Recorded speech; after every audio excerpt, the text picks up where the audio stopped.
Assalamualaikum warahmatullahi wabarakatuh. Ila hadrati Sayyidina wa Habibina wa Syafi'ina Muhammadin sallallahu alaihi wasallam, wa ila arwahi abaihi wa ikhwanihi minal anbiya'i wal mursalin, salawatullahi wa salamuhu alaihi wa alaihim ajma'in. Wa ala ali kulli wa sahabati wal qarabati wa tabi'in wa tabi'it tabi'in bi ihsanin ila yaumiddin. Wa ila arwahi walidina wa muallimina wa dhawil huquqi alaina ajma'in.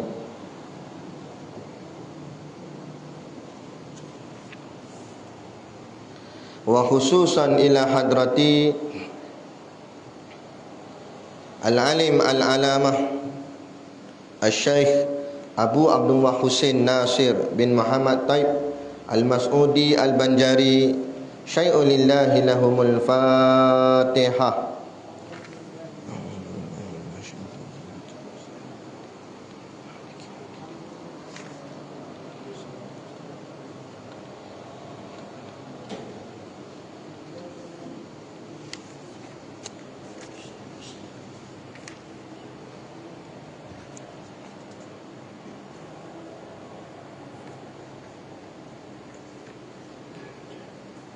Bismillahirrahmanirrahim.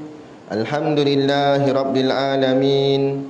Wassalatu wassalamu ala ashrafil anbiya'i wal mursalin, Sayyidina Muhammadin wa ala alihi wa sahbihi ajma'in.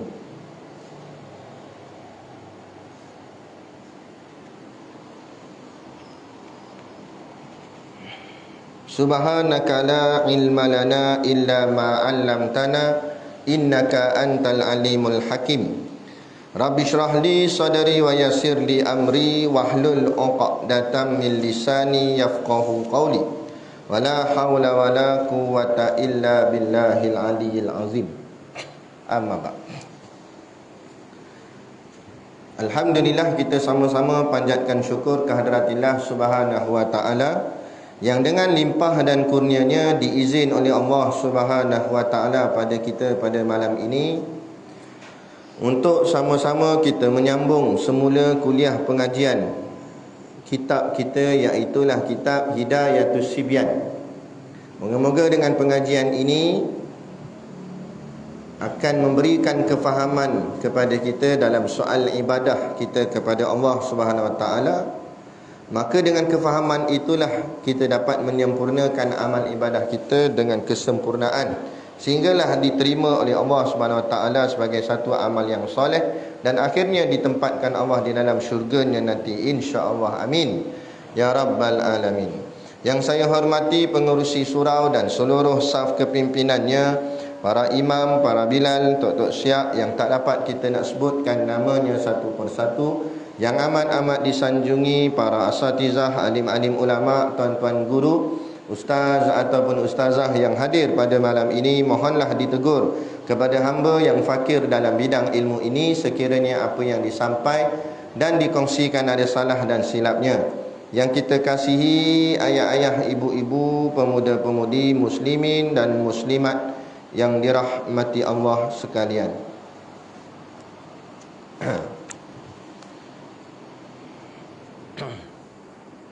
Qala, kita baca kitab Hidayatus Sibyan, muka surat 9, kitab Jawi lama nah, pada tanbih tengah-tengah. Qala al-muallifu rahimahullahu ta'ala wa nafa'ana wa iyyakum bi ulumihi fid daraini amin ya rabbal alamin. Kata pengarang kitab, tanbih, bermula darah yang berputus-putus masa keluarnya di dalam nifas, iaitu 60 hari. Kemudian daripada beranak, jika tiada sampai masa putus antara dua darah itu 15 hari, maka iaitu nifas sekaliannya. Bersalahan jika sampai masa putus antara keduanya itu 15 hari atau lebih, maka darah yang kedua itu haid, bukan nifas. Dan demikian lagi darah yang keluar ia kemudian daripada masa sebanyak-banyak nifas.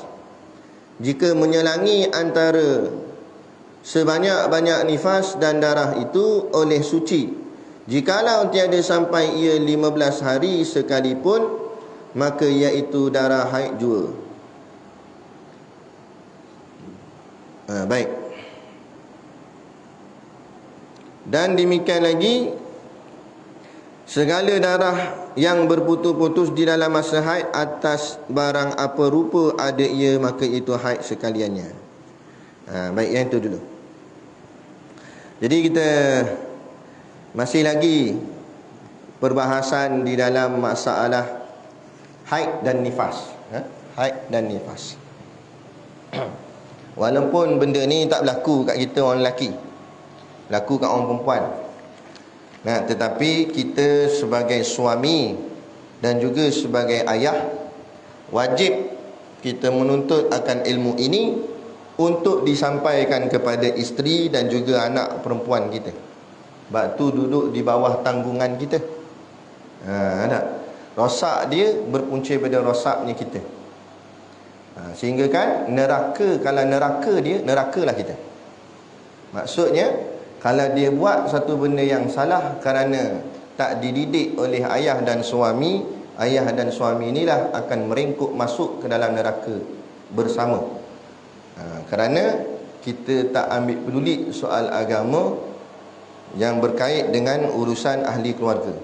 Dalilnya Allah sebut dalam Quran, ya ayyuhallazina amanu qu anfusakum wa ahlikum nara. Wahai orang-orang yang beriman, qu anfusakum, pelihara, jagalah diri kamu. Wa ahlikum nara, dan juga ahli keluarga kamu daripada api neraka. Bukan semata-mata jaga diri kita je. Kalau jaga diri kita je tak jadi masalah kita, tak kisahlah. Tapi sebab wa ahlikum nara tu, ayat tu, dan ahli keluarga kamu, maka jadi tanggungjawab kita sebagai seorang lelaki.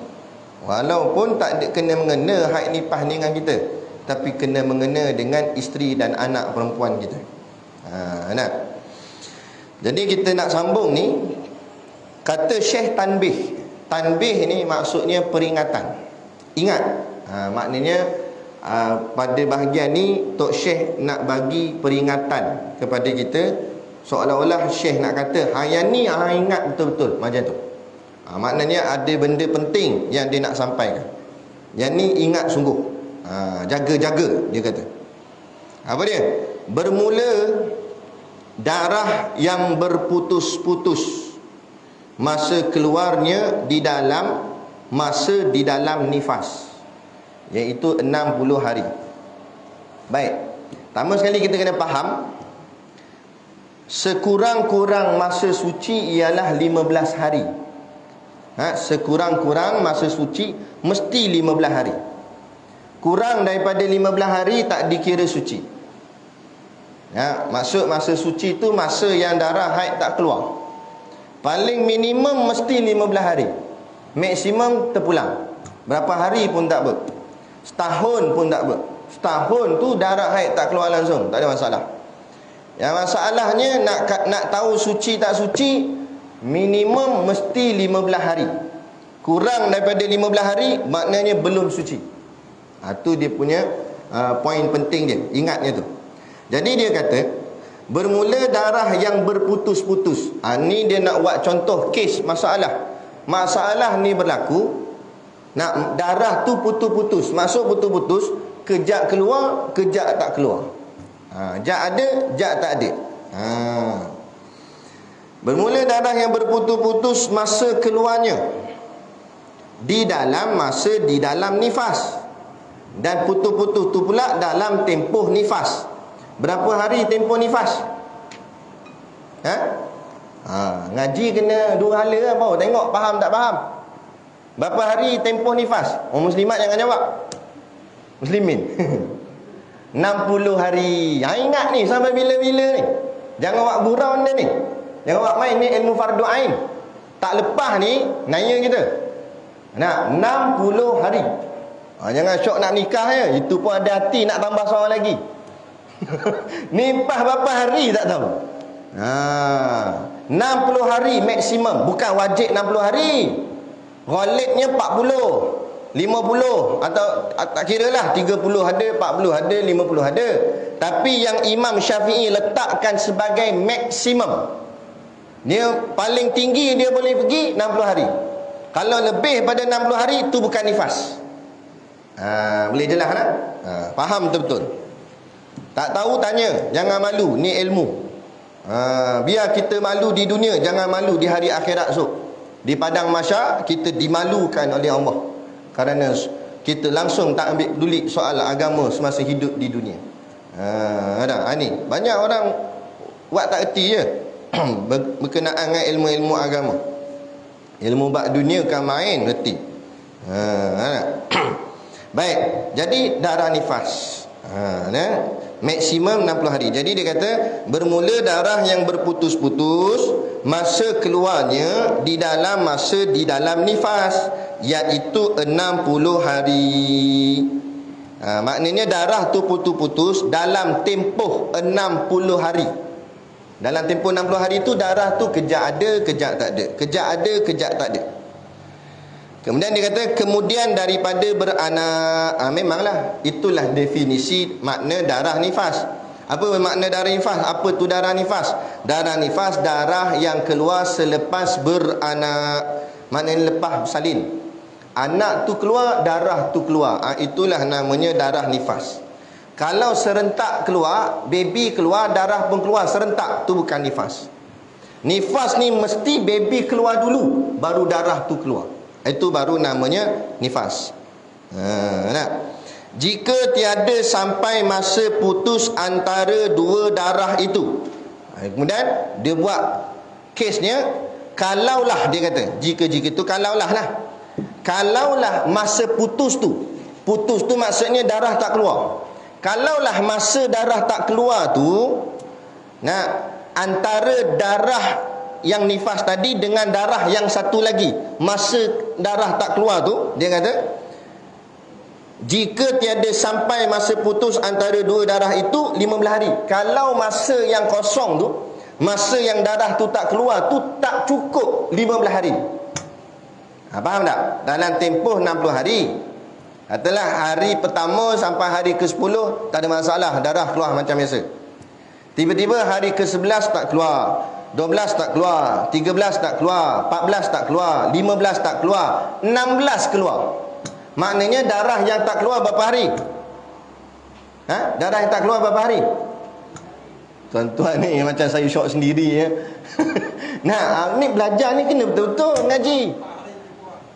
5 hari lah. Sebab hari ke berapa tadi? Saya pening lah. Hari ke-10 ada, hari ke-11 tak ada, 11 tak ada, 12 tak ada, 13 tak ada, 14 tak ada, 15 tak ada. Hari ke-16 baru ada. Jadi hari yang tak keluar darah tu 5 hari. 5 hari ni cukup tak 15 hari? Tak cukup lah. Sebab 5 hari 5 je, 15. Dia nak 15. Maka 5 hari ni tak cukup 15 hari. Tu bagi nampak kes dia. Maka kata Syekh, iaitu nifas sekaliannya. Maknanya darah yang hari ke-16 tu keluar, itu darah nifas. Sebab apa tu dikatakan darah nifas? Sebab masa suci tidak cukup. Boleh faham tu? Boleh ngajar. Kalau saya tak datang boleh nanti. Nak ceritanya belajar bukan susah. Cuma kita nak ke tak nak je. Sungguh tak sungguh je. Gini. Bila saya terang ni, faham tak? Mudah je. Agama bukan payah. Nak payah tu ilmu dunia lagi payah. Karbon dioksida campur oksigen tu meletup. Dapat lagi payah kita tak erti kimia. Ni mudah je. Ingat, tak cukup 15 hari, tak cukup suci. Bila tak cukup suci, maknanya belum suci. Bila belum suci, nipah lagi lah. Tu cerita dia. Jadi saya buat contoh tadi 5 hari yang putus, 5 hari yang kosong. Jadi tak kira lah berapa hari kosong. Kalau tak cukup 15 hari, maknanya darah itu masih lagi darah nifas. Dengan syarat dia masih lagi duduk dalam tempoh 60 hari. Boleh faham situ? Selagi dia duduk dalam tempoh 60 hari tu. Tak kira lah saya buat contoh tadi 5 hari je. Katalah contoh 10 hari ke, atau 14 hari. Sikit lagi sehari je. 14 hari kosong. Hari ke-15 masuk darah. Tetap masih lagi darah nifas. Kenapa? Sebab tak cukup masa suci. Ingat, sekurang-kurang masa suci mesti 15 hari. Gitu. Boleh nak?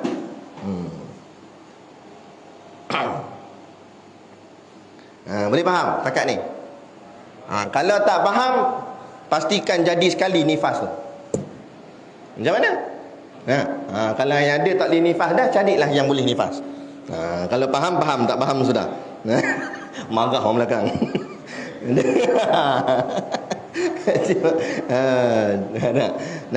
Baru nampak contoh dia. Oh, macam ni nifas. Tahu.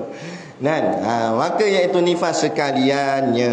Okey. Kemudian dia kata bersalahan. Bersalahan ni bahasa lama. Bahasa kita sekarang maknanya berbeza. Ataupun bercanggah. Maknanya berbeza pula. Seolah-olah macam itulah dia nak kata. Berbeza pula jika sampai masa putus antara keduanya itu 15 hari. Nampak? Dia terang satu-satu. Beza pula kalau masa putus tu cukup 15 hari. Macam mana? Contoh tadilah. Hari 1 sampai 10 keluar darah. Hari 11 tak keluar, 12 tak keluar, 13 tak keluar, 14 tak keluar, 15 tak keluar. Dah 5 dah. 16 tak keluar, 17 tak keluar, 18 tak keluar, 19 tak keluar, 20 tak keluar. Dah 10 dah. 21 tak keluar, 22 tak keluar, 23 tak keluar, 24 tak keluar, 25 tak keluar. Genap tak 15 hari? Genap. Bila cukup 15 hari, maka dia kata atau lebih, ataupun lebih.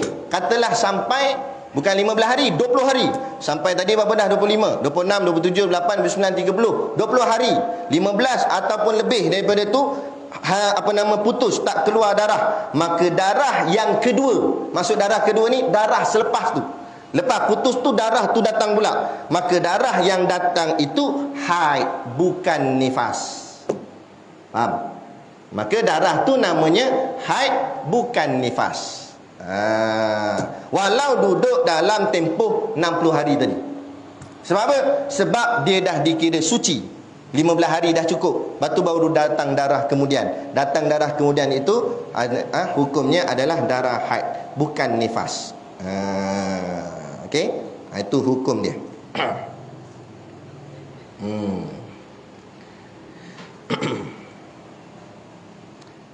Jadi lepas tu tak ada dah nifas dah. Jangan kira sampai 60 hari dah, tak ada dah nifas habis dah. Sebab dia dah masuk haid. Itu penting kita boleh beza mana haid, mana nifas, mana istihadah. Okey, selesai yang tu. Nak faham nanti tanyalah.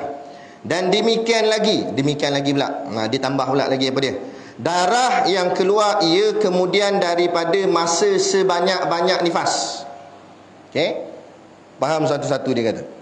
Darah yang keluar ia kemudian. Kemudian ni maknanya selepas lah. Selepas daripada masa sebanyak-banyak nifas. Masa sebanyak-banyak nifas berapa hari? Masa sebanyak-banyak nifas 60 hari. Maknanya dia kata darah ni keluar kemudian. Kemudian ni bahasa lama, bahasa kitab lama. Bahasa kita sekarang makna kemudian tu selepas. Jadi dia kata darah ni keluar selepas masa sebanyak-banyak nifas. Masa sebanyak-banyak nifas tu 60 hari. Maknanya darah tu keluar selepas 60 hari. Hari ke-61 keluar darah. Nak kira macam mana tu? Dia kata jika menyelangi antara sebanyak-banyak nifas. Sebanyak-banyak nifas apa dia? 60 hari tadilah. Jika menyelangi maknanya selang antara 60 hari itu dan darah yang keluar kemudian tu oleh suci. Ada putus. Maknanya hari 60 habis dia berhenti. Hari 61 darah tak keluar. Hari 62 darah tak keluar. 2 hari je lah darah tak keluar. Hari yang ketiga 63, hari ke-63 darah keluar. 2 hari je kosong. Maka darah yang kedua keluar tu nak jadi darah apa? Dan darah itu mana dia kata menyelangi, jika menyelangi antara sebanyak-banyak nifas dan darah itu oleh suci Jikalau dia kata tiada sampai ia 15 hari sekalipun, walau tak cukup 15 hari. Tadilah saya buat contoh 2 hari, mana cukup 15 hari. Kalau cukup 15 hari, sah-sahlah. Kita pun tahu itu haid. Kita belajar dah tadi. Kalau genap 15 hari, maka darah yang kedua keluar, confirm haid. Masalahnya sekarang 60 hari dah cukup, tiba-tiba dia berhenti 2 hari je, lepas tu keluar darah. Maka maknanya yang berhenti tu tak cukup 15 hari. Maka darah kedua yang keluar tu darah apa? Persoalan dia begitu. Nah, jikalau tiada sampai ia 15 hari sekalipun, maka iaitu darah haid jua. Maka jadi tetap darah haid. Sebab apa? Sebab tempoh nifas dah habis. Ingat tadi tu maksimum tu, sebab tu kena faham lah. Maksimum nifas tu 60 hari. Jadi 60 hari ni dah habis. Hari 61 kosong, 62 kosong, 63 keluar darah. Takkan nak kata nipah lagi, sebab nipah dah habis dah. Maka jadilah dia haid. Walaupun masa kosong tadi tak cukup 15 hari. Faham? Boleh? Tu cerita dia. Baik. Jadi apa pentingnya kita nak tahu haid ni ke nipah ke apa dia? Haid ke nipah ke? Makna kata tak boleh semayang. Itu je, nak tahu yang tu. Dia bukan masalah darah sangat sebenarnya. Haid ke nipah bukan tu keutamaan perbicaraan ni. Bukan itu sebenarnya. Yang sebenar nak dibicarakan, kena semayang ke tak kena semayang. Tu je. Sebab tu dia duduk dalam Kitabus Solah. Dia punya tajuk besar, bab semayang. Sebab nak tahu hukum. Kalau orang tu haid, orang tu nifas, tak boleh semayang. Dia semayang tak, hukumnya haram. Berdosa besar, bukan kecil. Bini kita dalam keadaan haid, dalam keadaan nifas, dia pergi semayang. Saya kata semayang, ambil uduk pun setengah pendapat ulama kata haram. Dia pergi semayang juga, padahal dia haid nifas. Dia berdosa. Sebenarnya dia tahu dah dia masih lagi haid nifas, dia pergi semayang. Berdosa hukum. Semayang pun jadi dosa.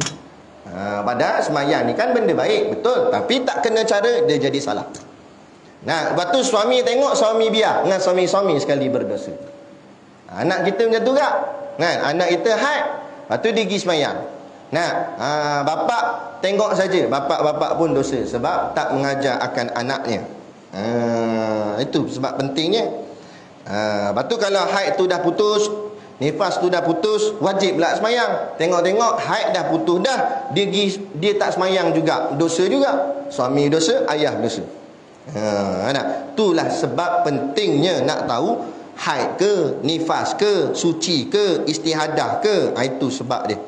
Bukan nak bicara darah ni sangat, tapi tujuan nak tahu kena semayang ke tak kena semayang. Tu cerita sebenarnya. Okey, baik. Dan demikian lagi dia kata, ada lagi. Segala darah yang berputus-putus. Okey, sekarang ni cerita darah putus-putus bila pula? Di dalam masa haid. Dalam tempoh haid. Tempoh haid berapa hari? Paling maksimum 15 hari, bagus. 15 hari. Jadi dalam tempoh 15 hari haid tu, darah tu putus-putus. Kejap ada, kejap tak ada. Kejap ada, kejap tak ada. Sebagai contoh. Maka nak kira macam mana? Dia kata segala darah yang berputus-putus di dalam masa haid atas barang apa warna ada ia. Nampak ni? Dia kata apa jua warnanya. Tak kira lah warnanya macam mana, ke kemerahan ke, kekuningan ke, keorenan ke, kehitaman ke. Dia merah, dia ada 5 warna kalau tak silap. Merah, coklat, oren, kuning. Kalau mazhab kita 4 je. Ada mazhab apa? Mazhab Hanafi kan? Dia tambah satu lagi, hijau.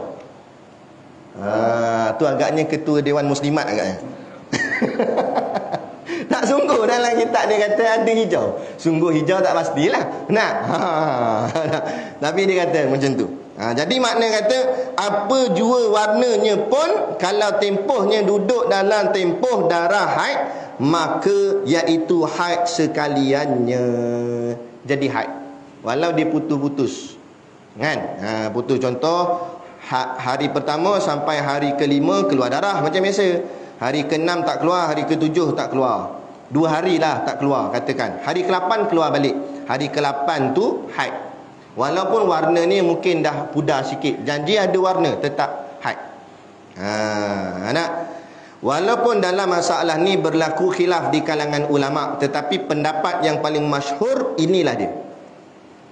Nak? Pendapat paling masyhur. Dia kitab-kitab fardu ain yang macam ni, kitab-kitab nipis, kitab-kitab asas, ulama' tak bicara tentang khilafiyah. Dia ambil hukum yang paling majoriti pegang. Hukum yang paling dipanggil hukum yang paling rajih, pendapat paling rajih, pendapat yang paling kuat. Pendapat paling kuat pakai terus yang tu. Kemudian pendapat-pendapat yang tak berapa rajih, tak berapa kuat, yang tak, dia punya keadaan dia rendah-rendah sikit tu, itu ada dibicarakan dalam kitab-kitab fiqh yang lebih besar, yang lebih tebal-tebal. Kitab nipis ni tak bicara. Sebab tu kita bila mengaji jangan cepat melenting. Jangan cepat melenting, jangan cepat nak komen, jangan cepat nak bising. Sebab kita tak mengaji semua kitab. Faham yang tu. Contoh, kitab-kitab asas, kitab-kitab nipis kata wajib solat Jumaat itu seramai 40 orang. Kerana pendapat ini kaul yang paling tinggi, kaul yang paling kuat, pendapat yang paling kuat. Tiba-tiba berlaku PKP apa semua lockdown ni, tengok semayang 6 orang. Oh, sembang kedai kopi dia, tepuk meja terbalik cawan. Apa benda semayang 6 orang, mazhab mana? Oh, dia marah. Sebab hang tak jumpa. Baca kitab fiqh lebih tebal-tebal lagi, yang besar-besar. Ada kaul yang kata boleh 6. 2 pun ada yang kata boleh. Bila nak pakai pendapat yang ni? Bila berlaku masyaqqah. Bila berlaku perkara yang menghalang, perkara yang mendatangkan mudarat, maka pendapat yang paling kuat waktu tu tak boleh nak dipegang, turun martabat pakai pendapat yang nombor 2 kuat pula. Kalau tak boleh gak, nombor 3 kuat. Sebab tu keputusan nak keluarkan hukum, nak keluarkan istimbat hukum, itu kerja alim ulama', kerja mufti, bukan kerja kita. Jadi mufti keluarkan fatwa begitu, adalah dalilnya, adalah kitabnya. Dah kita kitab benda ada kat rumah. Berita harian dengan utusan, tu kitab itu. Tu nak sembang bab hukum hakam, kod mana? Ulama' ni kat rumah bersusun kitab dalam rak, sampai bengkok rak-rak kitab. Nak ceritanya, itulah perbezaan ilmu kita dengan ilmu ulama'. Sebab je kita ni nak tiru ulama' tak apa. Ulama' pakai serban, kita pakai serban. Ulama' pakai jubah, kita pakai jubah. Tak apa, tak ada masalah. Ulama' berjanggut, kita berjanggut. Ulama' poligami, kita poligami juga. Tak apa nak ikut. Tapi jangan ingat ilmu ulama' sama dengan ilmu kita. Tidak. Ulama' dengan kita macam langit dengan bumi. Jauhnya kefahaman kita. Dia ngaji bertahun-tahun, berjilid-jilid kitab. Bukan sakat kitab Jawi Melayu, kitab Arab pun dia mengaji. Dia boleh baca kitab Arab yang tak ada baris. Tak ada baris dia boleh baca. Kita dalam ada baris, tidak baca. Nampak? Dah macam mana? Sebab tu biar faham. Inilah makam orang mengaji. Jangan cepat melenting, jangan cepat nak petikai. Sebab banyak benda yang kita tidak tahu sebenarnya. Cumanya tak pernah dengar Ustaz mayang Jumaat 6 orang, sebab masalah tu tak berlaku. Pendapat tu tak dipakailah. Pakai pendapat paling kuat kata 40. Tiba-tiba ada masalah berlaku, baru turun. Oh, pakai pendapat yang kita tak biasa dengar tadi. Nampak? Dia begitu. Tapi ulama' tak hurailah panjang lebar dalam kitab Fardu Ain ni. Kalau hurai panjang lebar, jadi tebal balik kitab ni. Jadi susahlah orang awam nak mengaji. Untuk orang awam madai lah kita baca kitab yang ringkas-ringkas. Sebab tujuan kita mengaji, kita nak beramal. Sudahlah, kita dapat beramal. Bila kita mengaji gini, dapat buat terus. Ada. Tu tujuan. Tu dia. Baik. Syahdan. Bila yang bagian tadi, sekarang syahdan pula. Baik. Bermula fardu mandi itu 2 perkara. Fardu tu maknanya wajib, atau dengan kata lain, kalau setengah kitab dia kata rukun. Jadi maknanya sini tajuk dia nak bagi tahu rukun mandi wajib. Rukun-rukun tu maknanya perkara yang wajib mesti ada pada amalan itu. Amalan yang nak dimaksudkan sini mandi wajib lah. Jadi apakah yang kena ada? Jadi dia kata dua perkara. Ingat, rukun mandi wajib dua perkara. Ada satu majlis akad nikah, Tok Kadi tanya pengantin lelaki, sebutkan berapa rukun mandi wajib dan nyatakan setiap satu. Kelepok-kelepok pengantin lelaki. Oh sudah, dia kata. Nak mandi wajib, mandi dah, dia kata. Rukun tak tahu. Punya lama Tok Kadi kata cepatlah. Kan aku yang nikah kan, dia kata. Dah kali dia kata 5, dia kata. 5 rukun mandi wajib. Apa lagi? Tok Kadi tu layankan dia. Okey, kalau 5 sebutkan satu-satu. Beriman kepada Allah, kata. Betul tak beriman pada Allah? Tu memang betul, tapi itu bukan rukun mandi wajib. Tak, itu rukun iman. Sampai tak tahu ni, ingat sampai bila-bila. Rukun mandi wajib 2 saja, kan banyak 2 saja. Payah mana. Dia benda ni jadi susah bukan sebab pelajaran tu susah, sebab kita yang tak ambil pot. Buat tak reti, buat tak tahu, tu yang jadi tak tahu. Cuba kita ambil tahu, mama kita jadi tahulah. Bila dah tahu, susah ke senang? Senang je. Tinggal lagi kita tu nak ke tak nak. Betul lah. Jadi bermula fardu mandi itu 2 perkara katanya. Pertamanya niat. Yang pertama niat. Mengangkat akan hadas yang ada ia padanya daripada segala hadas yang tersebut dahulu itu. Kita yang pertama wajibnya dalam mandi wajib itu, pertama mesti niat. Niat kita nak angkat hadas apa? Kalau janabah, janabah lah. Kalau haid, haid lah. Kalau nifas, nifas lah. Jadi niatkan aku mandi wajib kerana mengangkat apa? Ataupun kalau kita nak umumkan saja aku mandi wajib kerana mengangkat hadas besar. Hadas besar tu dah terangkum semua. Sama ada haid ke, nifas ke, wiladah ke, ataupun apa lagi, janabah ke, masuk dah. Sebab tu semua disebut sebagai hadas besar. Atau niat mandi daripadanya. Dan sunat dilafaz akan dia dengan lidah seperti katanya. Tadi dia kata wajib niat, tiba-tiba dia kata sunat lafaz. Jadi macam mana? Jadi yang maksud wajib niat tu bukan lafaz. Wajib niat tu fi qalbi, di dalam hati. Yang tu yang wajib. Ada yang lafaz ni, kita niat sebut nawaitu raf'al hadathil akbari, kan? Kita niat mengangkat akan hadas besar, kita sebut dengan lafaz tu. Lafaz tu bukan wajib, lafaz tu sunat. Bila makna sunat, apa makna sunat? Buat dapat pahala, tak buat tak dapat apa-apa. Makna kalau kita tak lafaz, sah tak sah mandi wajib tu? Tak sah kalau dia tak niat. Tapi kalau dia niat sah. Faham? Jadi niat tu yang penting. Sama juga semayang. Bukan usolli yang wajib. Usolli tu sunat. Dipanggil menghadirkan niat, lafaz.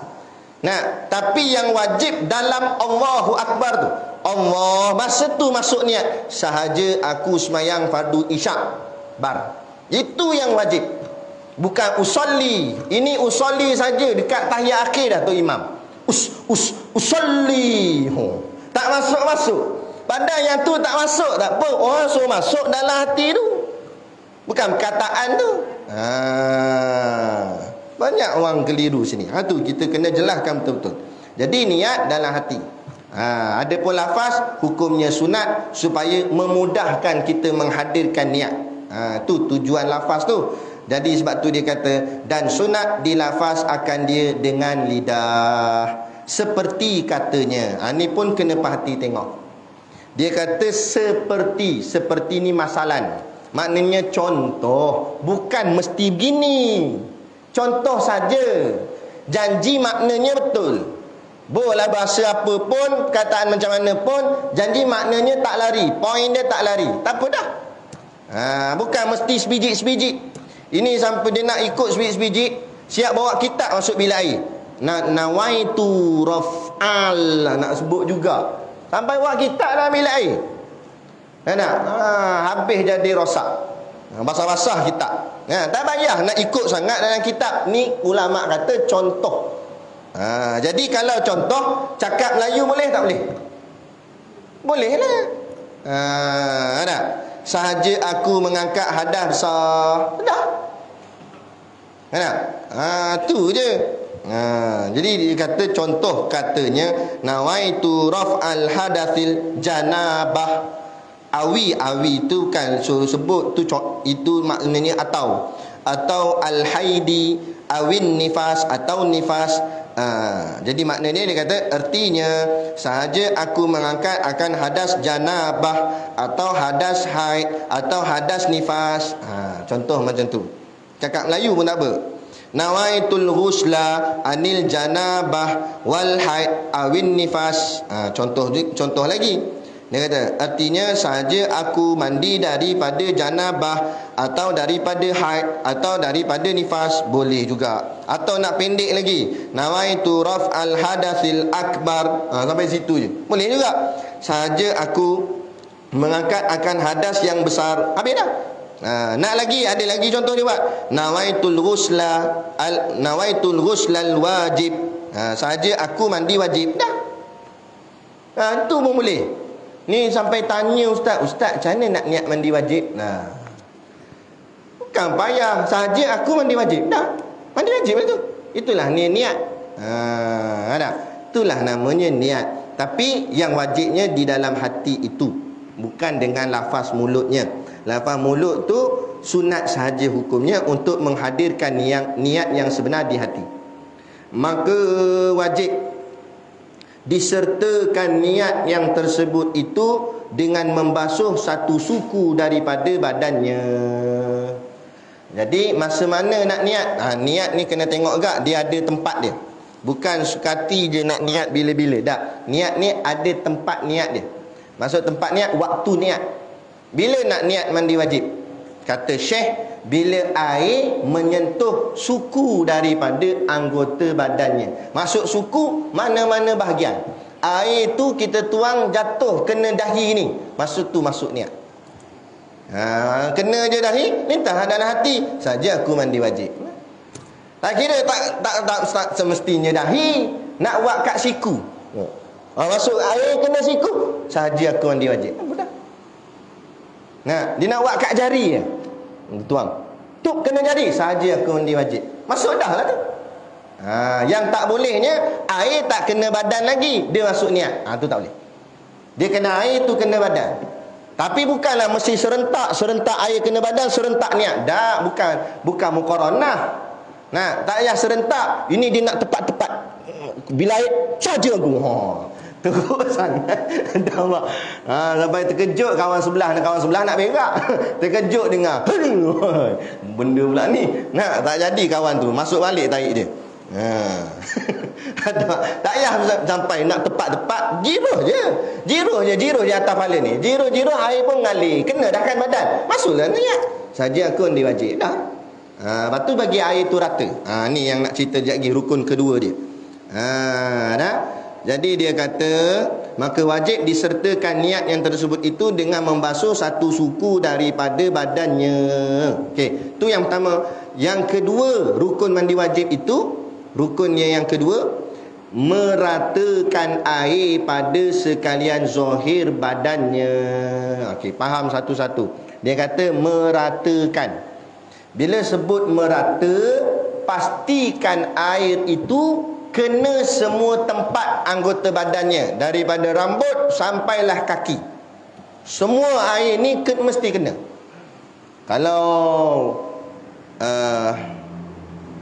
tuan guru Samakati, saya tak dan jumpa dia. Orang-orang lama lah yang pernah mengaji dengan dia. Dia kata dulu Tok Guru Samakati mengajar, dia mengajar cengeng kadang dia kata nak ambil wudu atau mandi wajib ni bagi orang yang dah berusia, usia lanjut, umur 70 ke 80. Kadang-kadang kulitnya itu, minta maaf cakap, kulitnya berkedut-kedut. Jadi bila berkedut-kedut, dia berlipat kulit dia tu. Bila berlipat, kalau dia main basuh gitu je, takut air tak masuk celah kulit.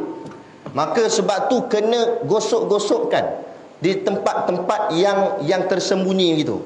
Bukan tersembunyi macam ni, yang berlipat-lipat kat celah mata, celah-celah hidung, ya, bawah-bawah ni, bawah telinga apa semua. Bukan main jiruh gitu je. Dah ni bagi clear ni, sebab takut ada tempat air tak lalu. Bila ada tempat air tak lalu, rukun kedua tak kena. Apa dia? Meratakan air tu tak dapat. Bila rukun tu tak ada, maka jadi tak dia mandi wajib? Tak jadi. Bila tak jadi, maknanya dia tidak lagi mandi wajib. Maknanya tak sah lah mandi wajib dia tu. Bila dia tidak lagi mandi wajib, lepas tu dia pergi semayang subuh. Semayang dia sah ke tak sah? Tak sah. Lepas tu dia biar hidup dia macam tu. Dekat berapa dah? Dekat sebulan. Sebulan tu semayang dia semua tak terpakai. Sebab tu akibat dia buruk kalau tak mengaji. Itu bahaya orang tak mengaji ni. Dia main kod dan main kod buat je. Rupa-rupanya amal ibadahnya tidak diterima di sisi Allah. Ada. Ini yang kita takut. Lepas tu kena ada ilmu. Mengaji, kan payah pun mengaji. Duduk je, kitab tak bawa pun tak apa. Nak dengar saja. Tak apa masalah. Makan pun ada makan kan? Tak ada? Ada. Apa masalah lagi? Ada. Yang bercakap saya, tuan-tuan senyum je. Senyum angguk tu ya. Jap-jap terlelap sekejap, tu buka alik. Gitu ya. Apa masalah ya? Ni lagi ni je. Ni untuk diri kita kan, bukan saya dapat apa pun. Untuk diri kita masing-masing supaya ibadat kita sah. Itu dia kata meratakan air. Merata air pada sekalian. Tapi rata air tu kat mana? Nak kena tahu tak? Rata air sungguh semua sampai masuk kat lubang telinga? Tak. Dia kata meratakan air pada sekalian zahir badannya. Dobek situ. Apa makna zahir badan? Makna zahir badan yang nampak dengan mata kasar. Mana nampak dengan mata kasar? Kalau kat telinga ni, sini sajalah bahagian luar ni. Jangan sampai masuk dalam. Ni dia ambil pilih air tu tonyoh. Masuk sini, keluar kat sini air. Nampak? Lepas tu biul terus keluar. Mabuk. Nampak? Tak payah. Kan tonyoh hidung masuk ke lubang hidung ni. Tak, yang luar ni saja. Luar. Gitu semua. Yang luar-luar ni, yang zahir. Mana zahir? Yang kalau kita tengok, nampak bahagian tu bahagian luar. Tu panggil zahir. Adapun bahagian dalam tu panggil batin. Bahagian luar ni panggil zahir. Tu maksudnya zahir badannya. Gitu. Sebab tu mandi wajib. Sampai ada ulama mewajibkan. Asalnya tak katalah wajib, tapi sebab kalau nak buat benda tu kena macam tu. Apa dia? Wajib. Setengah kitab-kitab yang lain dia kata wajib duduk mencangkung. Duduk mencangkung macam kita nak berak tu. Duduk cangkung itu. Kerana apa? Bila duduk begitu, barulah kita jirus air akan masuk di celah punggung, di celah bawah tu, celah-celah kangkang kita tu baru masuk. Kalau kita mandi berdiri saja mandi wajib, maka kan punggung kita berlipat gini. Berlipat tak tinggi. Bila kita mandi wajib, air tak masuk celah punggung. Bila tak masuk, air tak dikira rata. Bila tak dikira rata, rukun kedua tak sah. Bila rukun kedua tak sah, mandi wajib tak sah. Bila mandi wajib tak sah, semayang semua tak sah. Tu jaga berat tu. Tu kena duduk cangkung tu. Jangan duduk saja, lepas tu tak jirus. Tak jadi juga. Bukan suruh duduk. Duduk tu sebab nak jirus air. Duduk saja dia. Ustaz kata kena duduk. Duduk tu jirus air lah. Nak bagi air lalu, tu tujuan dia. Tapi kalau air boleh lalu tanpa duduk, tak apa. Tak duduk pun tak apa. Mana tahu jenis punggung dia bukan lipat ni, punggung ni jenis kembang. Dia mandi berdiri pun tak apa dia. Tak apalah. Mana tahu dia jenis macam tu. Ya. Boleh juga kalau nak gimnastik situ dalam tu. Dia ahli gimnastik. Dia lipat kaki dia sampai naik ke shower tu. Waktu dia tidur gitu. Tak apalah. Takut lagi orang sebelah dengar degang ni. Benda tu tengok kepala masuk lubang jamban dah. Nak ceritanya bukan wajib duduk. Tapi ulama sampai kata wajib duduk kerana itulah cara yang sangat mudah nak bagi air lalu. Tapi kalau air boleh lalu kat situ tanpa duduk, tak duduk pun tak apa. Tu cerita dia. Macam istibrak, berdehem-dehem selepas kencing tu. Ulama hurai tak semesti wajib dengan aham. Dia kata apa jua yang kamu buat sehingga kamu yakin dengan perbuatan kamu tu air kencing akan keluar habis kok paip tu. Faham? Ada orang berdehem pun tak keluar lagi. Nah, sampai kuat dehem gegar pintu tandas. Air kencing ada lagi dalam tak keluar. Mungkin dia kena cara lain. Macam mana? Lompat. Dia lompat nitik air tu keluar habis. Boleh? Kadang-kadang dia macam tu. Kadang ada orang dalam kitab-kitab sebut, kadang-kadang dia buat cara rukuk. Sebab dia tahu bila dia semayang masa rukuk tu lah air kencing tu keluar, dia terasa. Jadi dia rukuk siap-siap dalam tandas tu. Jangan sampai sujud dah lah. Dia buat gitu. Jadi dia pun terasa air tu keluar. Dia yakin air tu keluar dah. Itulah namanya istibrak. Itulah namanya, maknanya dia dah menyelesaikan air kencing tu keluar bagi habis. Nak? Boleh nak? Banyak kali tak keluar-keluar juga. Tak keluar-keluar agak cabut je lah macam tu. Bermula barang yang zahir pada dubur seorang, nampak tu? Habis orang tanya pula, contohlah orang tanya kat ulama kan, kalau kat dubur punggung kita mana zahir dia? Ni Tok Guru terang kat kita. Islam ni jelas, semua ada, Islam akan jelaskan satu persatu. Bermula dia kata barang yang zahir pada dubur seseorang, maknanya mana barang zahir pada punggung tu, dan pada faraj perempuan dan juga bahagian kemaluan perempuan. Yang mana yang dikatakan zahir tu? Pada ketika duduknya, yakni masa duduk. Yang masa duduk tu air lalu kat situ, itulah panggil zahir. Jadi tak payah tonyoh, nak jiruh saja. Duduk kita jiruh, kira dah dikira lalu kok zahir dah. Tu. Bagi qada hajat. Qada hajat mana? Berak lah. Bahasa kasar dia. Jadi duduk macam nak qada hajat, kata Syekh, iaitu daripada zahir badan jua. Maka kalau buat macam tu, itulah dikira zahir badan. Memadai dah. Jadi tak payah sampai betul-betul kat lubang punggung tu, tak payah. Duduk itu jiruh air, itu dah dikira telah membasuh bahagian zahirnya. Selesailah. Dan demikian lagi dia kata, barang yang di bawah kulit kulup. Tahu kulit kulup? Siapa ada kulit kulup lagi sini? Kulit kulup tu orang yang tak sunat lagi. Orang tak sunat dia akan ada kulit lebih. Tu panggil kulit kulup. Jadi dia kata macam demikian juga barang yang di bawah kulit kulup, maka wajib menyampai akan air pada sekaliannya itu. Jadi kalau orang tu dia tak sunat lagi, tak sunat lagi, tak adalah tua sangat, 48 dah umur. Tapi tak sunat lagi, maka wajib bila dia nak basuh air kencing dia kena pastikan kulit kulup tu dia cuci betul-betul. Sebab takut ada air kencing yang melekat di sebalik kulit kulup. Kan kulit kulup tu rapat-rapat, berkedut-kedut gitu, air kencing duduk tengah tu. Kalau dia jira-jira gitu je, takut air kencing ada lagi. Bila air kencing ada lagi, dia buat semayang pula, tak sah lah. Sebab bernajis lagi. Sebab tu tak dibenarkan imam yang tidak sunat lagi, kerana khawatir pada alat kemaluannya ada najis. Tu cerita dia. Itu antara hikmah disuruh kita bersunat. Nampak? Sunat dah semua ni. Ke nak sunat lagi? Kalau diberi peluang nak sunat lagi tak? Tak mau dah. Allahu Akbar. Baik, jadi itu cerita dia. Barang yang di bawah kulit kulup, maka wajib menyampaikan air pada sekaliannya itu.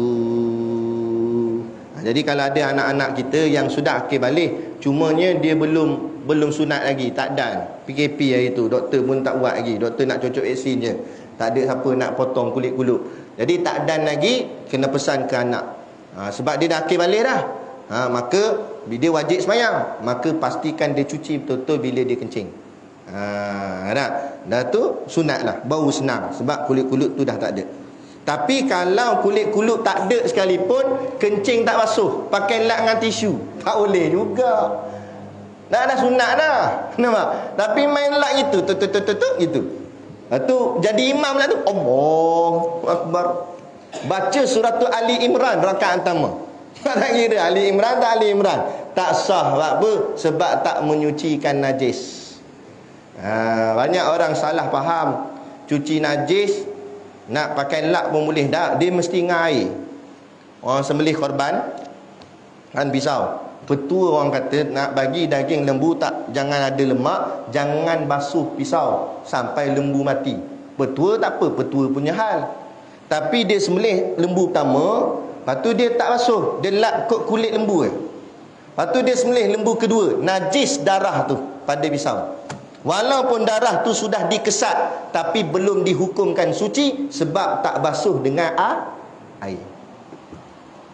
Bersih dah kan ustaz, ni lap dengan kulit. Itu lap. Menyucikan najis yakni dengan basuh. Basuh makna apa? Basuh dengan air. Mana boleh main lap. Ada. Tu potong pula sembelih lembu kedua. Dan sembelih lembu kedua tak basuh lagi. Pergi lapah pula dengan pisau tu juga. Sampai ke sudah ni kita buat goreng pula daging, buat makan apa? Daging najis. Kita makan najis. Makan najis hukumnya apa? Haram. Mana boleh? Nak dah sabit dengan najis dah tu, campur habis dengan najis. Okey, kalau betul lah nak jaga tak nak bagi ada lemak, sebab petua orang kata begitu, kena tunggu lembu mati baru boleh basuh pisau. Tunggu lah. Tengok cepat mati nak sembelih lembu kedua pula ni. Kalau kata kalau tunggu lambat lah ustaz, lembu banyak lagi ni. Kalau macam tu sediakan pisau tu banyak. Jadi dah sembelih lembu pertama, tak nak basuh punya basah, letak api, pakai pisau yang tak basuh pisau yang tak guna lagi, sembelih lembu kedua. Hukum tetap hukum. Jangan sebabkan petua punya basah hukum kita langgar. Jangan macam tu. Ada. Kalau macam tu lah keadaan, baik daging tu berlemak daripada daging tu jadi haram kita makan sebab ada najis. Biar faham betul. Hukum tetap hukum. Jadi cukuplah. Kadar tu lah.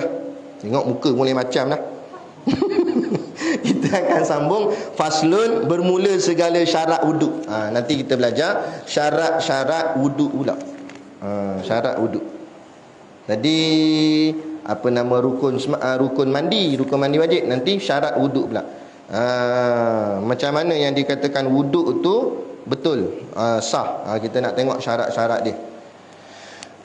Kemudian sebelum kita tutup majlis, ada dua soalan orang hantar untuk kita jawab sama, kita kongsi.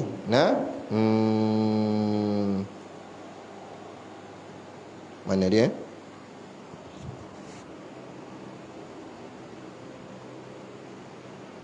Sana, ni.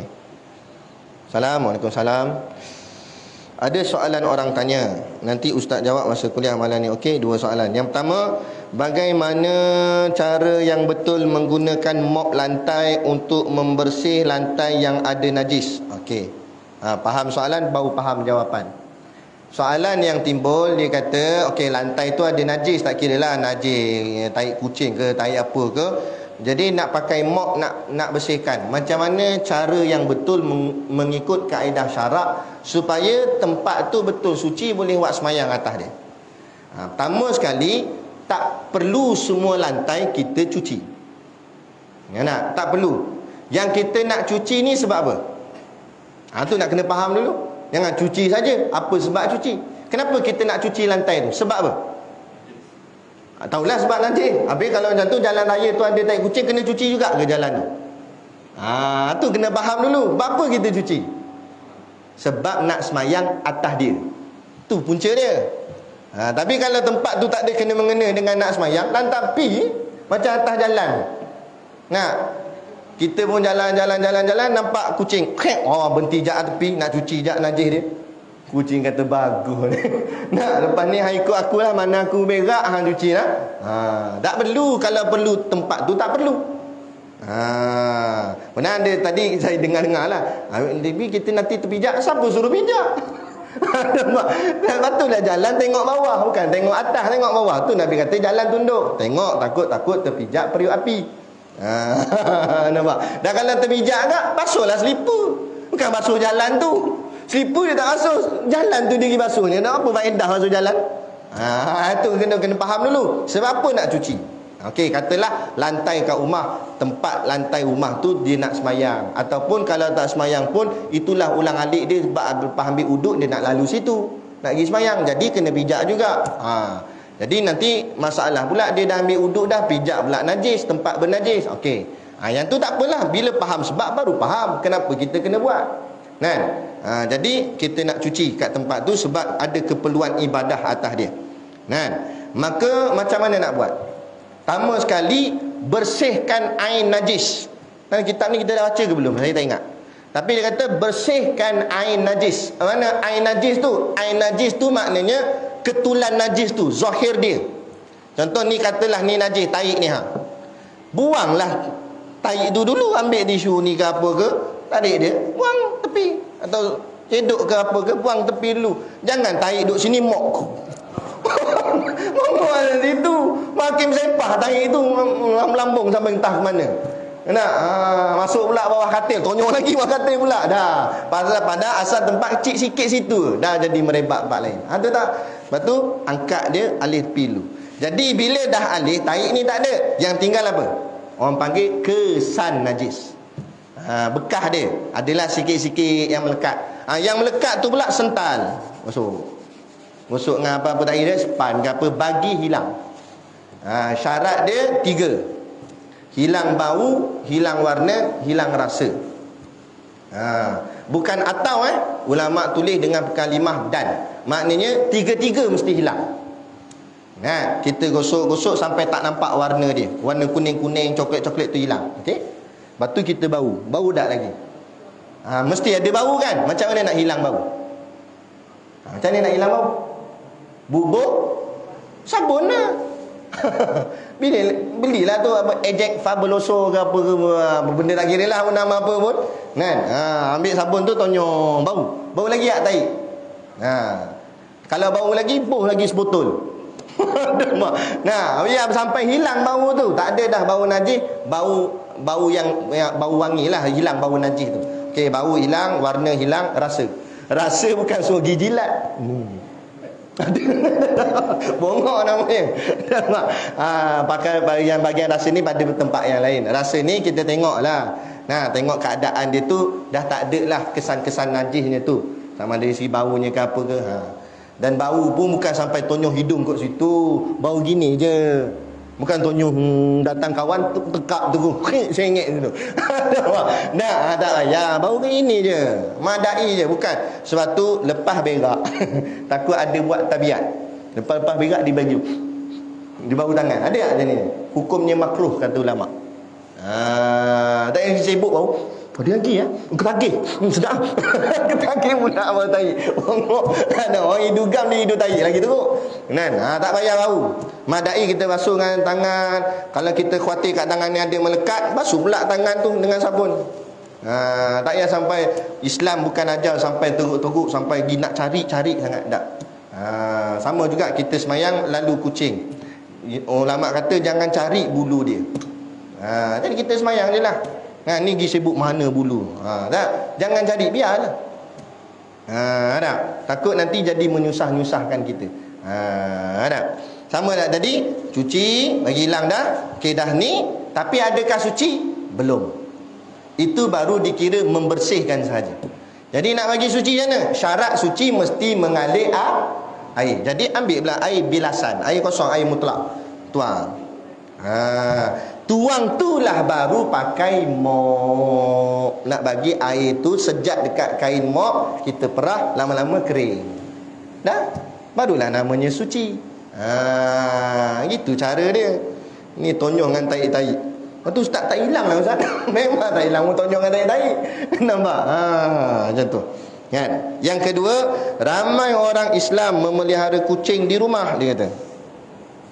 Kucing biasa keluar masuk rumah, yang mana dikhawatiri ia memijak najis di luar dan memasuki rumah. Adakah ini dimaafkan sebab dia binatang? Kata dah tadi, Islam bukan agama yang payah. Ingat begini, Islam bukan agama yang sempit, dan Islam bukan agama yang longgar. Jangan kita ketat sangat Islam sampai kita tak boleh nak bernafas. Macam kita pakai seluar ketat sampai nak bernafas pun susah. Nak semput, nak mati saja. Nah, ataupun pakai seluar longgar. Badan saya S je, seluar XXXXL. Angkat jatuh longgar, tak mau ke? Melonggar-longgar dengan Islam tak apa, buat lebih kurang je, tak boleh. Ataupun tak boleh ni, kena macam ni, tak boleh juga. Islam ni tengah-tengah. Jadi macam mana? Takkan kucing tu masuk rumah kita, jap, tengok tangan dia. Scan suhu siap tu, takut dia COVID. Tak payah cek. Tak payah cek. Tak takut ustaz, takut dia main kat luar tu dia pijak najis. Dalam hukum fiqh dia tak ada istilah rasa-rasa tak mau. Dalam masalah fiqh dua saja yang boleh dipakai, jazam dengan zon. Syak, waham semua tak pakai. Waham ni maknanya sangkaan dia kuat tak ada, sikit sangkaan kuat dia tak ada, sikit dia ada. Atau syak ragu-ragu 50-50, ada ke tak ada, ada ke tak ada. Tu tak pakai dalam hukum fiqh. Dia hukum fiqh ni dua je, jazam dengan zon. Jazam maknanya kita yakin sungguh. Zon sangkaan kita kuat sungguh, baru boleh pakai hukum dia. Jadi kita yakin sungguh sebab nampak kucing tu sebelum masuk rumah kita, dia tunjuk kita, hai, ni tahi bawah. Dia pun masuk dalam, yakin dah nampak memang dia pijak tahi, barulah kita kata jangan masuk. Sebab apa? Sebab terang jelas nampak dah depan mata. Itu panggil jazam. Zon ni nak sangkaan kuat. Mana sangkaan kuat? Kita masuk rumah bau najis. Mana macam bau tahi ni? Lepas tu tengok depan rumah, tahi itu dah penyek. Kesan pula ada kesan tapak kaki kucing. Kita pun tengok dalam lantai rumah kita tu tepek tek. Oi, ni dia pijak dah ni. Walaupun kita tak nampak dengan mata kepala, tapi kita nampak tu ada bukti-bukti dia. Itu panggil zon, sangkaan kuat. Maka yang ni barulah kita cuci bahagian yang ada najis tadi. Tapi jangan dirotan kucing tu. Dia kucing mana tahu apa. Nampak? Jadi itu. Ada pun jazam tak ada, zon tak ada. Dia balik rumah kita bersih elok, tak ada kesan tapak. Jangan kita sangka rasa dia pijak ni, tak ada. Mana buktinya? Kamu nampak ada bukti? Tak ada. Tak ada. Itulah hekah. Bila tak ada, dikira tak ada. Kalaulah nak pakai semua sangkaan, tak boleh pergi masjid kita, tak boleh pergi surau kita. Dan nak naik atas motor saja, seat ni bersih tak bersih? Takut kucing tadi ni ke apa, dia kencing atas ni, lepas tu kering dah air kencing. Tak payah cek sampai macam tu. Melainkan kita nak naik tu ada bau. Bau busuk ni. Lepas tu hikmah Allah jadikan kencing itu berbau. Itu hikmah dia. Cuma kalau kencing tak ada bau, mana nak tahu? Jadi itu ada bila bau, tahu. Walaupun dia kering kita nampak, sebab baunya masih ada. Tapi kalau andai kata bau pun tak ada, dimaaf sebab kita tak nampak dan kita tak tahu. Dimaaf. Atas sekalipun pintu ni lupa tutup. Entah macam mana tahu, babi 2 ekor masuk dalam surau mayang sunat. Dia duduk depan ni, tempat imam ni. Dia duduk siap guling-guling siap. Kan? Lepas tu dah habis-habis tu dia keluar tu esok pagi subuh, seorang pun tak nampak ni. Elok tu imam mayang subuh itu. Sujud. Layan. Layan. Padahal dia tak tahu tu bau babi situ. Mana dia nak tahu? Dia tak tahu. Dan dia sangka bau masam tu sebab kapet tu dah lama. Dia sangka gitu. Dimaaf syarak. Sampai dia tahu. Tiba-tiba babi tu bagi tahu sendiri, aku tidur situ, kata. Contohlah, tak adalah gitu. Tapi ada kebetulan ada orang sebelah sana dia nampak. Tapi ialah dia lambat bagi tahu. Pas 10 tahun baru beritahu. Ingat 10 tahun dulu semayang subuh situ, aku ingat, aku lupa nak beritahu dia kata, babi baring situ. Lah ya ke kena ganti balik semayang. Baru dikira batal. Sebab apa? Baru dia yakin sah, ada perkara yang menjelaskan bahawa perkara tu batal. Tapi orang yang bagi tahu tu kena orang yang diyakini bukan seorang pendusta. Kalau orang jenis melawak pendusta, tak boleh pakai ayat dia, kata dia. Sebab takut dia berbohong, dia bermain-main saja. Tapi kalau jenis orang jujur cerita, kena pakai. Sebab kita dah tahu benda tu silap. Selagi kita tak tahu, tak apa, dimaaf. Jadi begitulah berkenaan dengan masalah kucing keluar masuk dalam rumah. Selagi mana tak jelas di mata kita, nampak dia pijak najis dan tak ada bukti-bukti yang mengatakan dia pijak najis, selagi itulah dihukumkan dia tidak pijak najis. Kalau macam tu payahlah kita duduk atas motor, naik motor tu air percik, asyik patah balik lah. Gigi kan mau lepas hujan, jalan air mecik ke kain melekat, patah balik gigi, tukar pula kain melekat gigi pula. Tok Imam dengan Tok Bilal dah makan nasi dah, habis kuliah dah, dia baru sampai. Itu pun sampai kain melekat pun tak pakai. Sebab apa? Kain melekat semua tukar banyak kali dah tadi. Pakai jubah saja. Nampak? Anak mau macam tu. Tak ya, bukan Islam, bukan sampai teruk macam tu, sampai ketat macam tu. Dah. Lagi kita tak nampak apalah. Dimaaf. Mungkin ada najis, tapi sebab tak jelas, tak nampak, dimaaf. Itu namanya. Sebab tu nanti ada bab dia, akan ada tulis itu bab dia, najis yang dimaaf. Dia najis sebenarnya, tapi dimaaf. Nanti kita akan tengoklah. Jadi berkenaan dengan masalah kucing begitu. Tak kira lah, tak kisah kucing ke binatang apa pun, ayam ke apa ke, lembu ke, tak kisahlah. Lagi mana tak jelas itu najis, maka tu tak dihukumkan najis. Dah jelas najis, baru dihukumkan najis. Baik, boleh nak? Jadi cukup. Ada soalan tak? Ya. Kucing.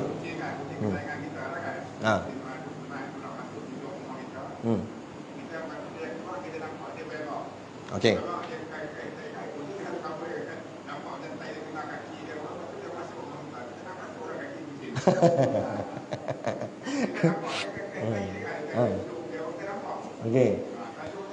Okey, kucing Allah ni hikmah Allah jadikan binatang ni, walaupun dia tidak berakal seperti manusia, tapi Allah buat dah dia ni memang dia sebenarnya tak ada makhluk pun melainkan makhluk-makhluk keji lah. Contoh macam babi, itu dia bergelumang dengan najis. Tapi makhluk-makhluk lain tidak. Kalau kita perhati betul-betul, kucing tu masa kuih najis dia tu, dia tak, kaki dia tak kena pun tahi tu. Dia kuih pasir tu je, kuih tanah.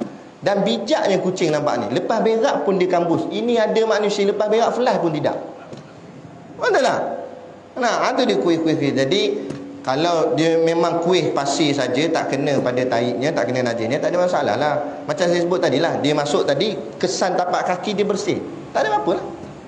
Tapi kalau masa dia kuih tu memang mungkin terkena, sebab dia berak tu cirit-birit cair, jadi terkenalah sikit. Kena-kena dia masuk rumah kita, tengok kat lantai kita tu tepek-tepek taik dia.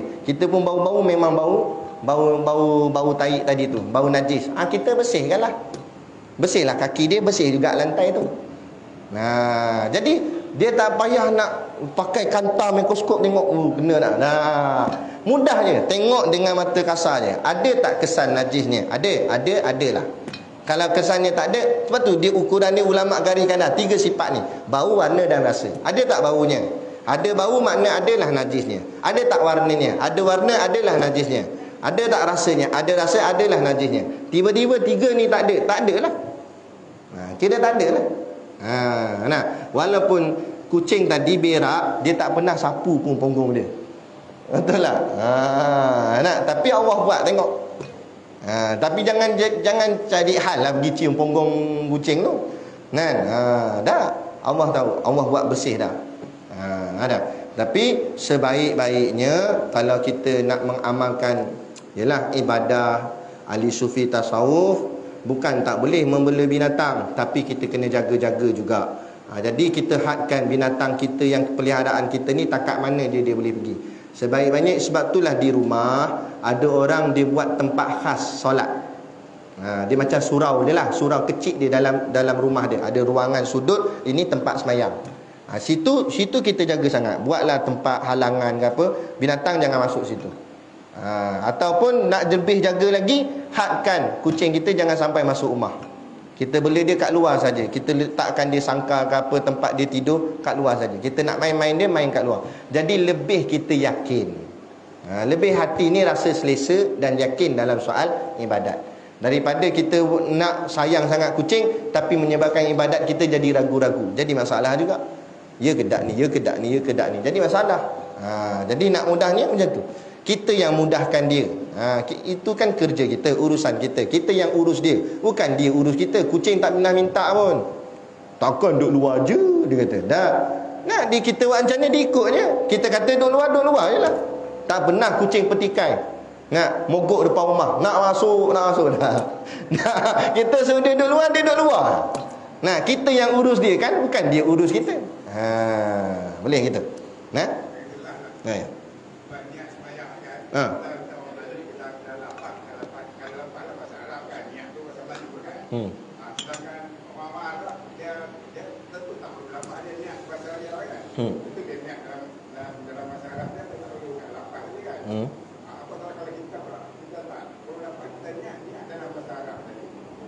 Okey.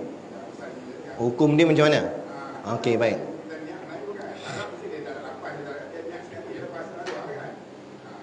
Okey. Pertama sekali, tak kira apa bangsa pun dia, Arab ke tak Arab ke, hukumnya sama je semua. Lafaz itu sunat, niat dalam hati itu wajib. Lafaz apa bahasa pun boleh, niat apa bahasa pun boleh. Bukan suruh niat tu bahasa Arab saja. Niat tu bahasa Melayu pun tak apa dah. Masa angkat takbir Allahu Akbar, lintas di hati saja aku sembahyang fardu isyak. Dan kita nak Arab pun boleh. Masa Allahu Akbar, lintas di hati usolli fardul isya'i. Kan? Nak cakap Tamil pun boleh. Boleh. Wajibnya dalam niat di hati tu. Lafaz tu sunat. Jadi lafaz tu nak Arab ke nak Melayu ke pun tak ada masalah. Hukumnya hanya sunat. Jadi dia buat dapat pahala, tak buat tak dapat apa-apa. Hatta dia Arab ke tak Arab. Orang Arab sendiri pun kalau dia nak ambil pahala sunat lafaz. Kalau Arab tu orang mazhabnya Imam Syafi'i, macam kita juga, dia akan ikut macam ni juga. Kitabnya sama, ilmunya sama. Dia pun usolli fardul isya'i arba'a raka'atin adaan lillahi ta'ala. Allahu Akbar tu dilintah pula usolli fardul isya'i arba'a raka'atin adaan lillahi ta'ala. Allah. Tu cerita dia. Dan kalau dia tak usolli masa sebelum takbir tu, sah juga. Sebab lafaz itu hanya sunat, yang wajibnya dalam niat dalam hati. Masa takbir tu, itu yang wajibnya, tu barang wajib. Tak kira apa bahasa pun. Nak numbuh bahasa apa, Tamil ke, adilah 4 rakaat tunai. 4 rakaat tunai je faham. Lain apa tak apalah. Sebab semua bahasa Allah. Allah faham belaka semua. Sebab Allah tu Al-Alim, yang maha mengetahui. Kan macam kita tahu berapa bahasa je. Bahasa lain kita tahu, Allah tahu belaka. Sebab Allah yang cipta semua. Jadi tak ada masalah. Cumanya dalam lafaz-lafaz semayang tertentu, rukun qauli, rukun-rukun yang perlu ataupun barang-barang sunat yang perlu dalam semayang mesti dalam bahasa Arab. Bila dia berlafaz, bila masuk dia semayang, tak boleh berlafaz dengan lafaz selain Arab. Selain Arab batal semayang. Contoh, asyik kita orang Melayu ke Arab, itu imam tukar sekali. Allah Maha Besar. Lepas tu pakai baca Fatihah dengan nama Allah yang Maha Pemurah lagi Maha Mengasihani. Siap Mak Arif ni sukun lagi. tak sah mayang sebab dia pakai cakap Melayu. Tak boleh. Dia kena Arab juga. Yang tu yang kena Arab. Sebab apa? Sebab dia berlafaz. Tapi kadang dalam hati, ulama kata tak apa bahasa lain. Sebab tu kalau kita semayang solat sunat hajat, sujud terakhir kita minta hajat kan. Hajat kita minta kalau dengan lafaz mesti bahasa Arab. Kalau tak reti cakap Arab, ni lafaz dalam hati sahaja. Duduk tu dalam hati je lah. Goyang-goyang kepala gitulah, macam cakap dengan Allah lah kan. Ya Allah, ampunlah dosa. Tapi dalam hati. Tapi kalau lagi cakap ke mulut, ya Allah ampun dosa lah, ya Allah dosa banyak lah, ya Allah. Habis tak terpakai, solat hajat dia tu batal. Sebab apa? Pergi cakap Melayu. Tiba-tiba kawan sebelah pun tegur, mana boleh cakap lah. Kawan dia pun batal. Dia mesti dalam hati sahaja. Kalau boleh cakap Arab lah. Duduk sujud terakhir tu kita doa. Rabbana atina fid dunya hasanah wa fil akhirati hasanah wa qina adzabannar. Itu kan bahasa Arab. Itu pun doa tu. Ya Allah, berilah kebaikan hidup aku di dunia dan di akhirat. Tu terjemah dia, tapi dia cakap Arab. Boleh? Sebab dia cakap Arab dalam sembahyang. Boleh. Lepas tu doa-doa apa semua mesti dalam bahasa Arab. Ya. Salam. Banyak pula soalan ni. Masbuk.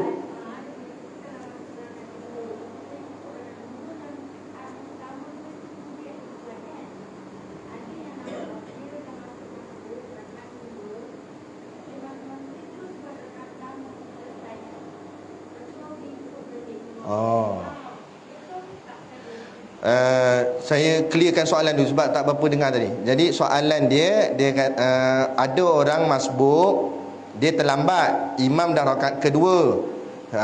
Tiba-tiba dia datang, dia buat dulu rakaat pertama, baru dia kejar balik tu imam. Macam tu. Okey, baik. Bagus soalan ni. Kan?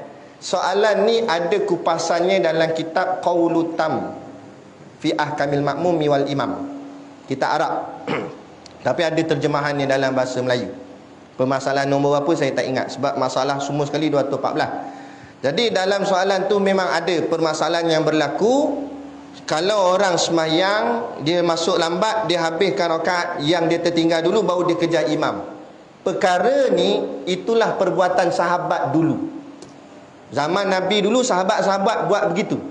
Sehinggalah Saidina Muaz, kalau tak silap, maaf kalau silap, kalau tak silap saya namanya Saidina Muaz.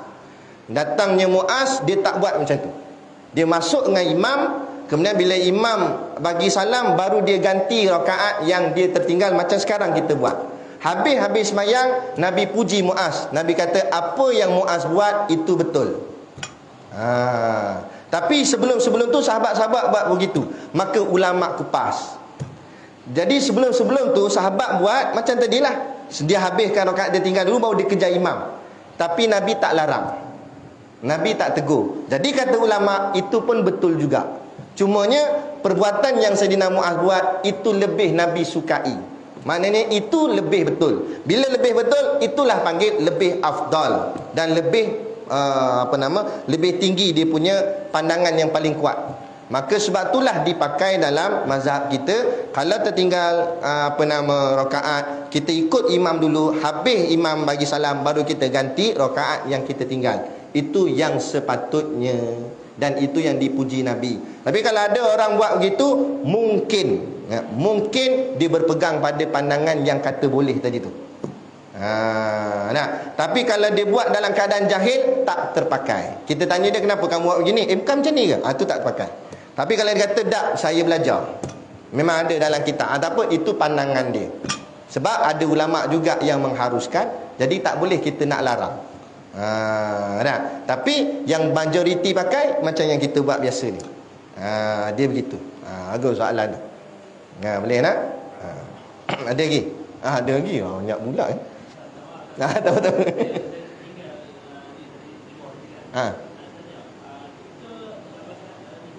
Okey.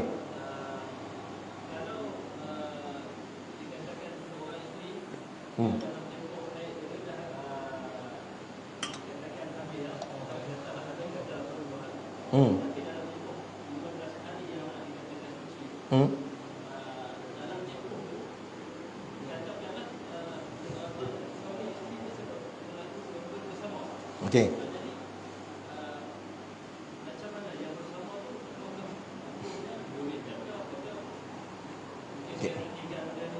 Ya.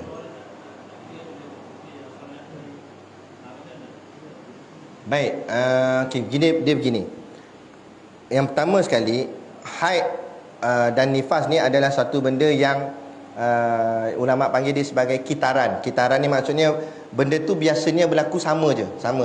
Lepas tu tanya orang perempuan, isteri kita, ada setengah orang dia haid 7 hari. Bila-bila pun memang 7 hari itulah bukan mainan, haid dia.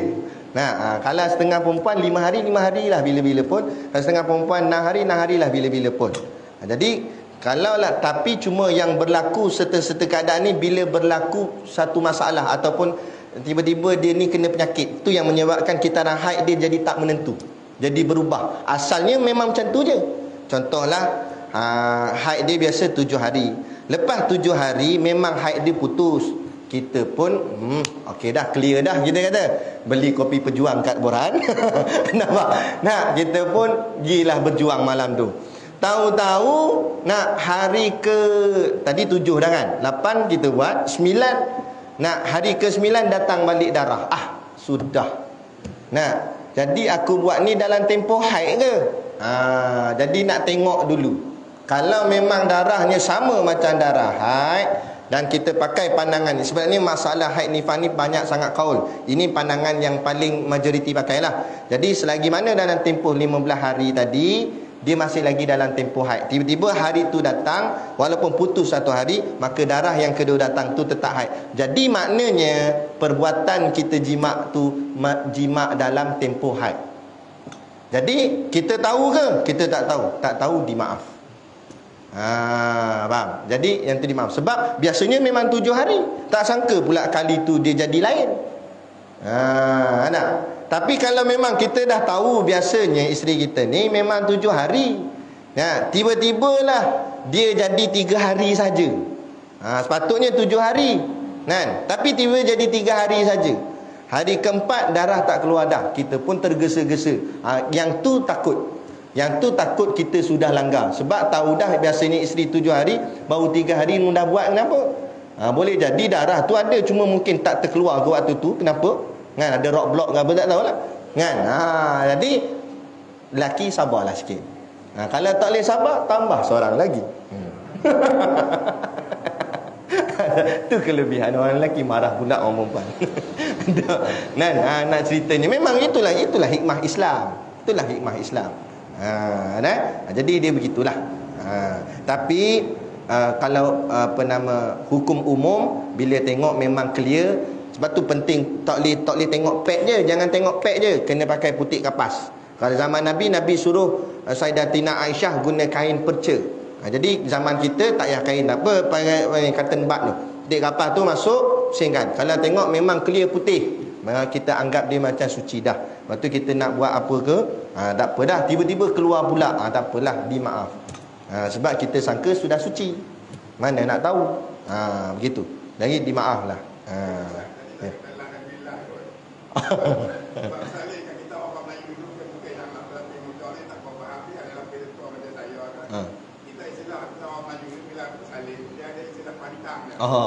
Pantang 44 hari kan. Sebab kita dah settle lah dengan orang kita tu kan. Pantang mana 44 hari je kan. Dalam pantang tu pakai bedak sejuk lah. Tadi yang 45 dia tak pakai bedak lain dah, rambut dia buka dah kan. Kadang-kadang laki dia pun tidur dengan dia dah. Itu kan Islam pantang 44 hari. Okey, baik. Pantang, tak tahulah, saya tak pasti sangat. Tapi setakat yang saya mengaji dalam kitab-kitab fiqh, tak ada sebut pantang. Tak ada lagi. Dia cuma mungkinlah adat kebiasaan orang Melayu kita. Orang putih saya tak tahu ada pantang tak. Tak pernah nampak lah orang putih pakai bedak sejuk gitu. Jadi mungkin ni di bahagian alam orang Melayu. Benda adat-adat ni kadang-kadang dia jadi macam petua. Tu panggil petua. Maknanya dah jadi kebiasaan orang dulu-dulu. Dia orang tua-tua dulu kita, walaupun tak mengaji universiti, tapi mereka ni mengkaji. Jadi dia kaji kenapa badan jadi lemah. Mungkin sebab lepas bersalin terus pakai badan, tak jaga dulu, tak pantang dulu. Tu yang datang istilah jaga badan dulu. Kalau nak, sebab tu orang tua-tua dulu kata apa, nak pakai lama kena jaga badan, kata. Masuk jaga badan tu pantang. Bagi ni tu yang bedak sejuk tu apa, tanya ustazah-ustazah yang lebih alim lagi lah, dia tahu. Bedak sejuk tu tujuan untuk apa, untuk sejukkan muka ke apa, kita tak tahulah. Adalah tujuan-tujuan mereka tu, kita tak tahulah. Macam kita kak, lepas sunat pantang juga. Jangan terus main bola. Tak ada kerja lah, nak sangkut dulu kain tu. Nampak kan? Jadi macam tu. Jadi benda-benda ni Islam tak cakap pun, sebab Islam soal hukum sahaja. Bila hukumnya boleh, hukum tak boleh, tak boleh. Cuma bagi adat-adat kebiasaan satu-satu bangsa, kaum dan sebagainya, agama ada ruang untuk meraikan. Lepas tu Islam meraikan kebiasaan sesuatu bangsa selagi mana tidak melanggar syarak. Lepas tu mungkin kita pelik tengok ada Habib-Habib dia menari. Pernah tengok tak Habib menari gini? Kita kata apa punya ulama menari. Bukan, itu adat orang Arab. Orang Arab dia kadang-kadang gembira, dia akan menari. Bukan joget macam kat disco cocok langit gitu. Dia nari gini je, goyang-goyang gitu. Nah, dah adat dia. Adat kita tak buat lah. Adat dia buat. Dah langgar syarak tak? Dah langgar syarak. Apa dia tutup aurat. Bukan dia campur lelaki perempuan. Dia saja. Lagu bukan lagu rock kapak ke apa tak. Lagu teng teng teng teng teng teng teng gitu je. Dah apa masalah? Nampak? Dia tak ada masalah. Kita ni kadang-kadang sebab zaman-zaman dulu tak ada dunia tanpa sebadan ni. Jadi kita tak nampak dunia luar. Zaman lah YouTube, nampak negara sana buat sana. Terus kita hukumkan tak betul ni. Padahal benda tu dah jadi adat kebiasaan di tempat sana. Sama juga. Dah jadi adat kebiasaan orang Melayu kita. Lepas salin, bubur bedak lah, begitulah, ikat rambut lah, tak ikat lah, apalah. Itu semua menjadi adat kebiasaan sahaja. Dan memang saya pernah jumpa ada orang dia tak pantang pun, elok je badan dia. Ada juga. Ada pula dia kata tak boleh, kena pantang. Ada juga. Jadi benda ni bukan diwajibkan dalam syarak pun. Setakat yang saya mengaji lah, saya tak jumpa. Ada kata dalil, kata hadis ke kata kena pantang, tak ada. Yang cuma hukum je, nifah apa semua tu, itu memang ada hukum. Jadi terpulang. Nak ikut-ikut, tak ikut, tak ada masalah. Sebab dia tak berkait pun. Cumanya kita ra'ikan juga. Kalau isteri kita kata biarlah saya pantang dulu bang, baru je kan, bawa pedih ni pun tak habis lagi. Dah nak keluar tu anak kita taib besar ni pun pedih lah punggung. Pernah berak tu kan, payah lah tu, kesat gitu, lalu tak putus pula tu, bangun-bangun melekat lagi. Dah jadi masalah lah, pedih punggung, keluar-keluar bila air, ngengkang jalan. Tu kita pun keluar air, ni keluar orang perempuan nak keluar budak. Bukan ni, kadang-kadang sampai terkoyak ada. Kita tak bahagian tak sabar saja. Kawan tu pedih sakit, jadi bagilah dia ruang, bagi dia rehat. Bagi dia rehat, bagi dah makan jamu lah habis apa semua, bagi betul balik apa semua, tak apa dah. Itu. Jadi ra'i mera'i, jaga, jangan pantang kita, saya suami, itu hak saya. Jangan kira begitu. Tengok juga hak isteri kita kan. Bertoleransi suami isteri. Itu insya-Allah lebih kurang boleh. Jadi cukup sekadar tu pada malam ni yang dapat kita kongsikan. Moga-moga memberi manfaat kepada kita bersama. Kalau tak banyak pun, sikit pun jadilah, insya-Allah. Jadi cukup sekadar tu. Wabillahi taufiq wal hidayah. Assalamualaikum warahmatullahi wabarakatuh. A'udzubillahi minasyaitonir rajim. Bismillahirrahmanirrahim. Alhamdulillahirabbil alamin. Wassalatu wassalamu ala asyrafil anbiya'i wal mursalin sayyidina Muhammad wa ala alihi wa sahbihi ajma'in. Allahumma taqabbal minna salatana wa du'aana innaka antas samiul alim wa tub alaina innaka antat tawwabur rahim. Allahumma ja'al dinana dinan nabi Muhammadin sallallahu alaihi wasallam wa islamana islamal muslimin wa imanana imanal mu'minin wa salatana salatal khashiin wa a'malana a'malas salihin wa niyatana niyatal mukhlisin wa dhunubana ya Allah dhunubal mustaghfirin wa hayatana hayatal ulama wa mautana bimauti syuhada wa dakhalal jannata ma'al anbiya'i alaihi wassalatu wassalam. Rabbana atina fid dunya hasanah wa fil akhirati hasanah wa qina adzabannar wa qina adzabannar wa qina adzabannar. Sallallahu ala khairi khalqihi sayyidina Muhammad wa ala alihi washabihi wasallam. Subhana rabbika rabbil izzati amma yasifun. Salamun alal mursalin walhamdulillahi rabbil alamin. Amin ya rabbal alamin. Taqabbalallahu minna wa minkum. Takbir.